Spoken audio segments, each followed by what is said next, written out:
Hey friends, if you wish to repair apps and programs in Windows 11, then please watch this video. I will guide you through the process. Now it's not very difficult. Here's what you have to do.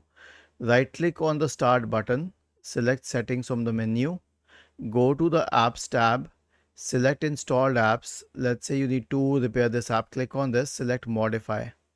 Okay, and then you'll get the option to repair it. Let me show you for other better apps. Let's say the calculator app. So click on this and select advanced options. Scroll down and you'll find the switch to repair it. So this is how you can repair an app. Another way to repair it is to simply reset it to default settings. Because if the settings are messed up, then resetting it to the default settings usually fixes the problem.